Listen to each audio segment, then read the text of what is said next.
Запрашэнне на навагодні прыём у гарадскі выканаўчы камітэт атрымалі ў гэтым годзе 20 адораных дзяцей, навучэнцаў устаноў адукацыі абласнога цэнтра. Кожны з іх таленавіты ў розных сферах, прысутнічаць на навагоднім мерапрыемстве. Пашчасціла і Аляксандры Коцелевай. Яна была адной з лепшых на рэспубліканскім конкурсе юных чытачоў «Чытаем па-беларуску». Паказала сябе на міжнародным шматжанравым фестывалі-конкурсе творчасці «Міленіум» і «Белавежская зорка». Стала пераможцай на рэгіянальным конкурсе «Таленты Палесся». На гэтай сустрэчы на просьбу кіраўніка гарвыканкама Александра Рагучука праспяваць на беларускай мове не разгубілася. Занимаюсь творчеством с самого детства. К этому меня приучила моя мама еще с садика. Я занималась в творческой студии ЦВР. После этого и продолжала петь, читать стихи, активно участвовала в исследовательских работах. Для меня это большая честь, и к этому я шла, да. Александр Рагачук падчас сустрэчы падзякаваў моладзь за высокія паказчыкі ў вучобе, творчасці і спорце. Кіраўнік горада адзначыў дасягненні старшакласнікаў на міжнародных рэспубліканскіх, абласных і гарадскіх конкурсах, фестывалях і алімпіядах.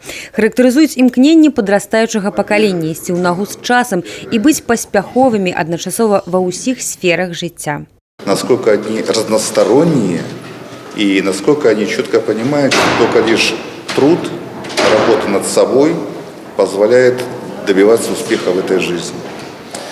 Мне нравится то, что многие из них уже определились в профессиональной деятельности своей будущей. Мне нравится то, что он является чемпионом Олимпиады по химии, но поступает в гуманитарный вуз.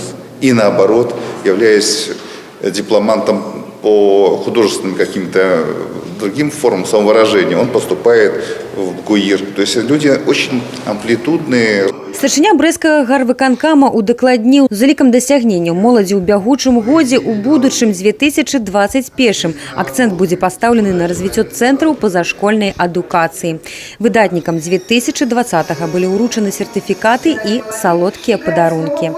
Мне, конечно, очень приятно, что меня сюда позвали, но нужно еще больше стараться достигать дальше каких-то целей.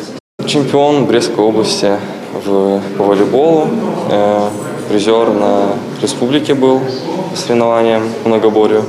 17 выдатнікаў устаноў адукацыі Брэста прымуць удзел у рэспубліканскім дабрачынным свяце для дзяцей з удзелам прэзідэнта краіны. 48 школьнікаў стануць удзельнікамі навагодняга мерапрыемства ў брэсцкім дзяржаўным абласным цэнтры маладзёжнай творчасці. Софія Беражна, Алексей Рыбкін, тэлерадыёкампанія «Брэст».